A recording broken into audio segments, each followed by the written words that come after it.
Hey, I'm Lashana Guy, and this is Good News Only, the show where we celebrate the stories that uplift and bring us all together.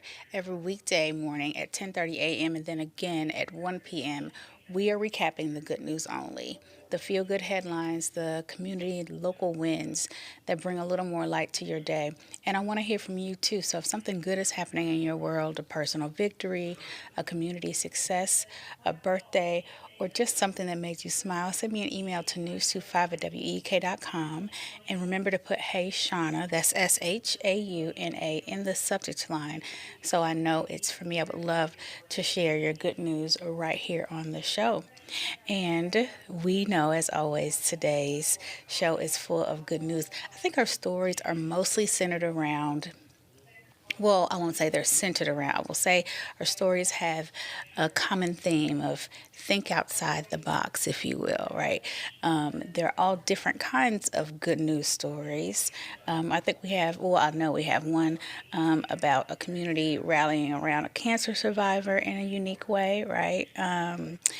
They thought outside the box to do that. We have one about a special ballet school. We have a story about a cool hotel. So, all of these stories really do have a common theme of thinking outside the box.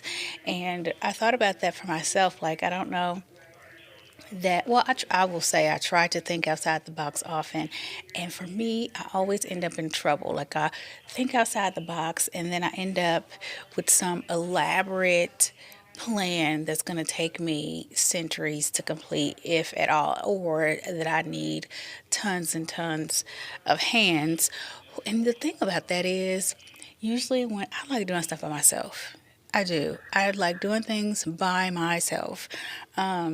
Because nobody else knows what's in my head. And yes, I know that we talk about community a lot, and we should be working well with others, and we should be able to accept help and not do everything ourselves. But I prefer to just do it by myself because nobody else is in my head, right?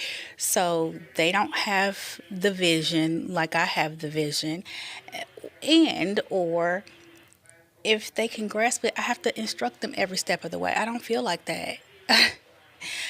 And oftentimes my plans are so big that I don't have time.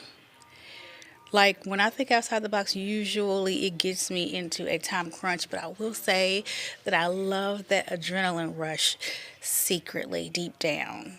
Like, that's even a secret for myself a little bit, because in the moment you're stressed out, and uncomfortable, but when it all comes together, it's like, yes. But then there's also that little bit of letdown that, because in whatever your vision is, never, well, I'll say for me, never quite matches what reality is, because it's a dream, it's a vision, but it's, for me, it's close or better oftentimes, but thinking outside the box is something that has helped me create some of my most memorable moments in my life. I love to think outside the box when I'm giving gifts. I love to think outside the box when I create experiences for my daughter, be it for her birthday or other milestones or for other people in the same areas. I love to think outside the box when I get dressed, because I just like to be me. I don't necessarily, well, I don't at all like to go with the crowd. I like to be different, ever so slightly or completely. But thinking outside the box is what I think today's show is all about. There's plenty of examples of that and how it turns out very, very nicely. So we'll have more good news only after the break, and we'll talk about all of those different ways that you can think outside the box in all areas of life. More good news only after the break.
had a stuck job, the one that was sitting at 51% or whatever. Yeah. You right click on it and you can delete that job. You just have to resend it. Okay. But that's all you do.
Welcome back. Excuse me, the air got caught in my throat. Welcome back to Good News Only. So there is an artist, it's a vigilante, and he is creating art out of some unexpected pieces in New Orleans and in other states across the country. I thought this was cool. I thought you might like to hear about it. This is another example of thinking outside that box. So, from frustrating roads to creative solutions, this mystery artist is turning all of it into art. The anonymous Buffalo Pothole Bandit, as he is called, is filling potholes with mosaics instead of asphalt, blending function with creativity. If that's not outside the box, I don't know what is, because who would have thought, right? Local business manager who is standing here on your screen, Allie Mathis, she spotted the artist at work outside of her magazine street shop and initially thought it was a city official there to do a repair. The artist is also known as Tyler Van Dyke. In the art community, says mosaics last longer than paint and they bring joy to neighborhoods. In just 2 weeks, more than 30 potholes have been transformed with nearly 100 requests from residents. So people are actually requesting. Look at that. That's beautiful. That's so cute. That's really cute. That almost reminds me of the game Candyland. And that reminds me of the time I decided to plan a real life Candyland party for my daughter. It was so overwhelming to try and make all that stuff real life come to life in one day's time. It was crazy, but it turned out phenomenal. It was a great experience, one that I won't attempt again.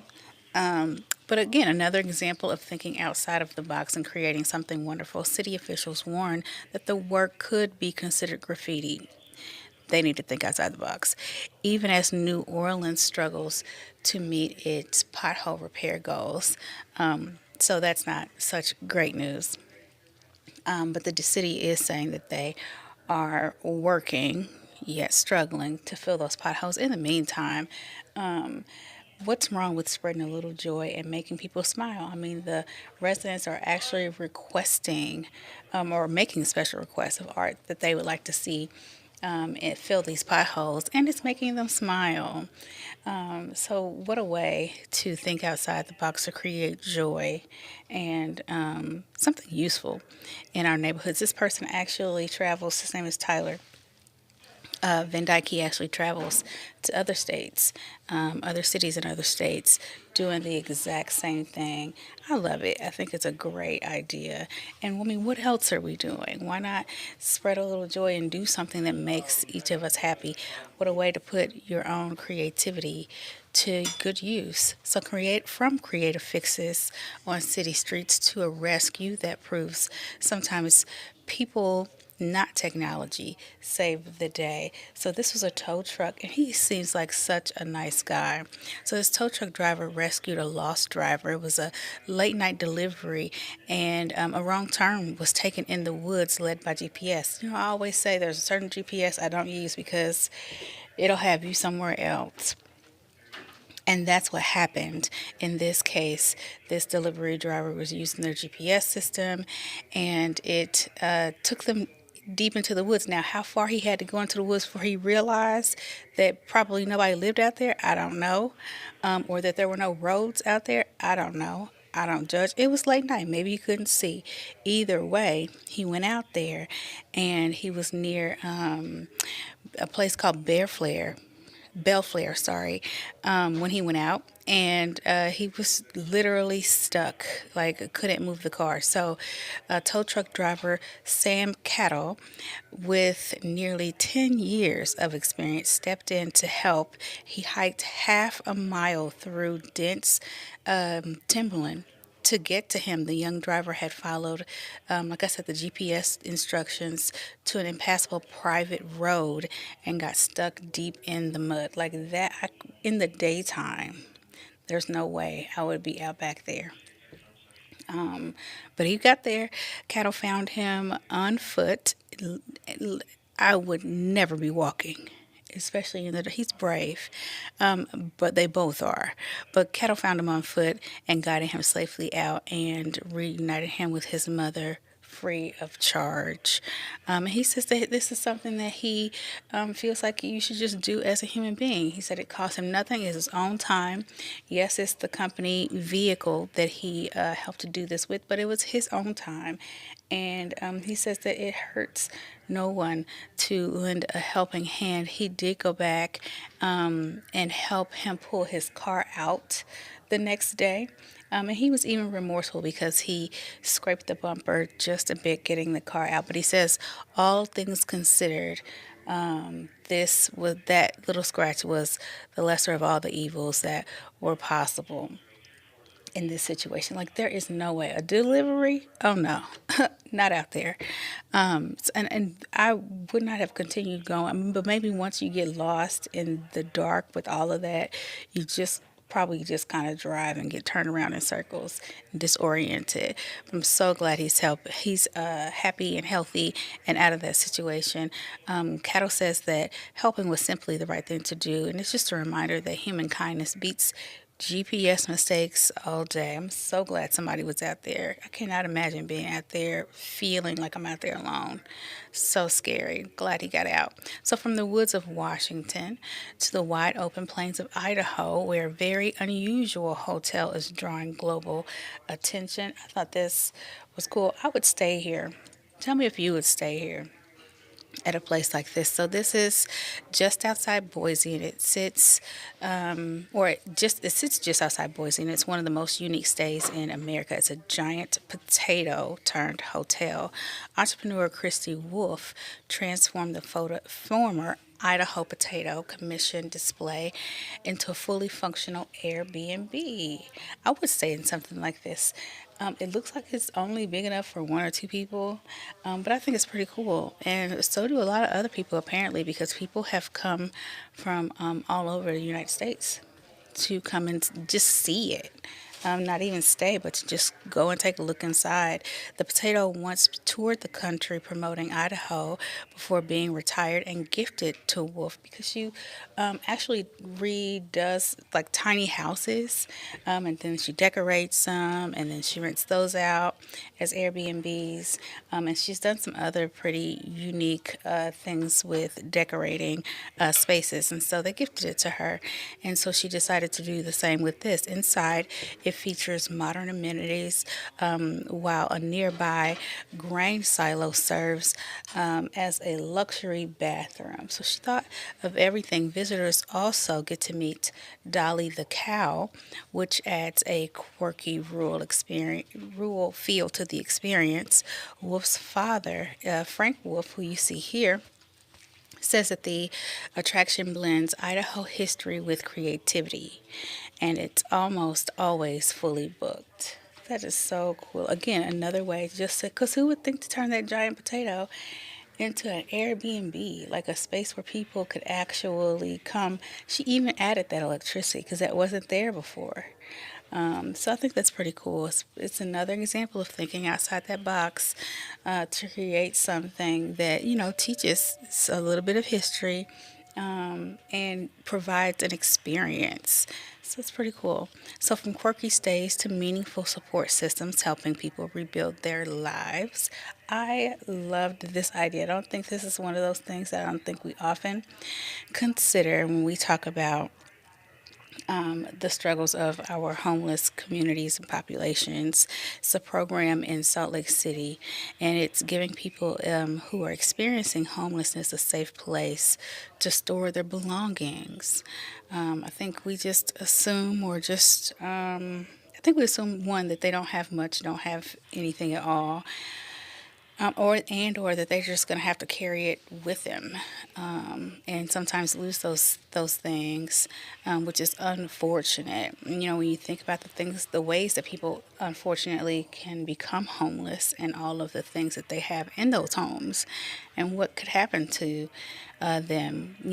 We're talking family heirlooms, pictures, things that mean something to a person, things that kind of hold traces of their identity can be lost during a homeless crisis. So this program at Advantage Services, it operates as a storage facility for them, and it's free of charge, and they oversee more than 500 storage bins, and individuals can store their personal items long term, while reducing the burden of carrying everything with them while they look for housing and jobs. The program also helps prevent loss or theft of their property and their important belongings, while they're left on the streets.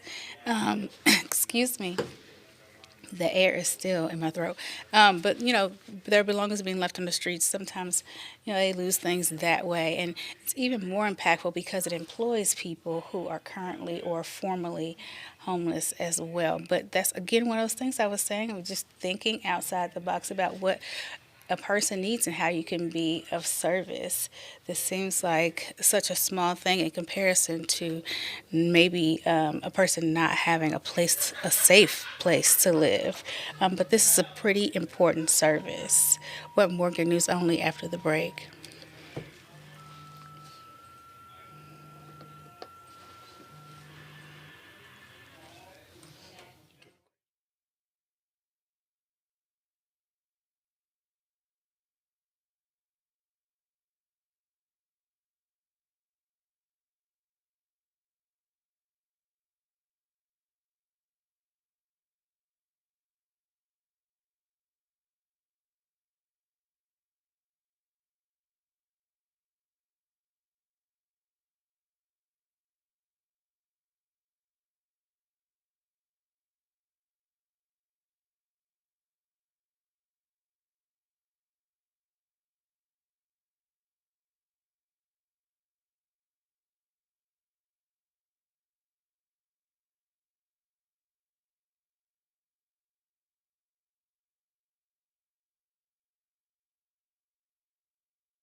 Shauna, what's the food that Leon brought?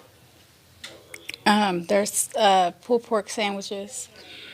Pulled pork sandwiches. That sounds pretty good. I think I'll have some after my break, actually.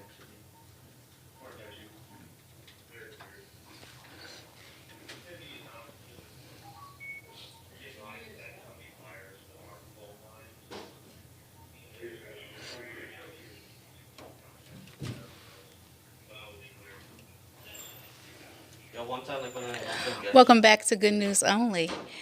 So, the community support continues in this next story where volunteers are restoring more than just a building. And yes, it's a shame they had to restore this beautiful museum that was all about their community and definitely important to them in terms of just the history of their community. But the good news is this is another case where something kind of bad brings the community together. But they are restoring, the community has come together to restore this museum. Is called the Florence Depot Museum, and it's in Omaha. Neighbors are rallying together after the vandalism, which caused $20,000 in damage to the Florence Depot Museum. Volunteers like Chris Perry, joined dozens to clean up broken artifacts, graffiti, and shattered displays. I just don't understand what one would get out of doing that. But the Florence Historic Board members, like Derek Cowell, says that some items, including a rare caboose, are nearly irreplaceable, and they are definitely unhappy about that. Donations include new display cases, though, so they're excited about that. And upgraded security systems are helping to rebuild. Volunteers are working quickly to prepare for upcoming Florence Days events. So it looks like they are going to be able to meet that deadline and move on. Business as usual. You know, things won't be exactly the same, but it appears that they will be better for it. The effort highlights community pride and resilience in preserving, local history. So congratulations to them for doing that. And just again, one of those things that looks like a streetcar. It's really cool. Or a train, boxcar. You remember the boxcar children in those books? Did they make those into movies? Because they should have.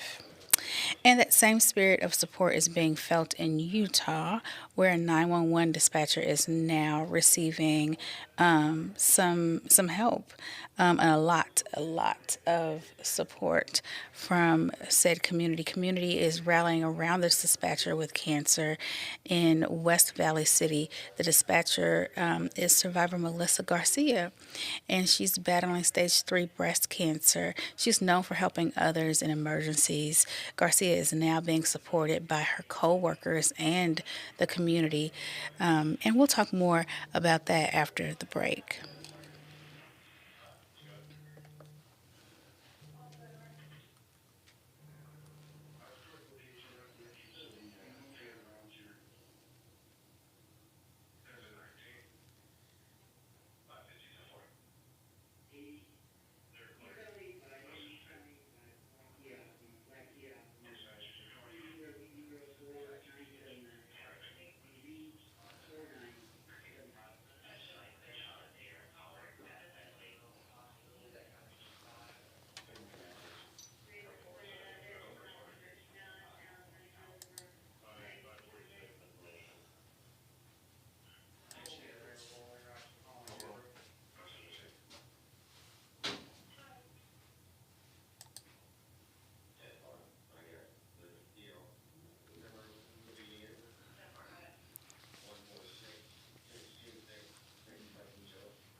Welcome back to Good News Only. So before the break, we were talking about a 911 operator, Maria Garcia, who is getting help from her colleagues at work in terms of support. Ed Towell, who is a sergeant and detective, Angie Holdham, describe her as a vital part of their daily operations. Her friends, family, and colleagues all shaved their head in solidarity during her chemotherapy journey, and fundraisers, including a car show and an auction, are helping cover her treatment costs. So, congratulations to her, and thank you to them and people like them who support members of our community who are going through things that are just simply beyond their control. We could all use a little support every now and then. Well, that's enough for me today for Good News Only. In the meantime, be sure to check out the Midday Newscast and meet me back here today at 1 p.m. for more Good News Only. I'm LaShawna Guy for 25 News. Have a wonderful morning.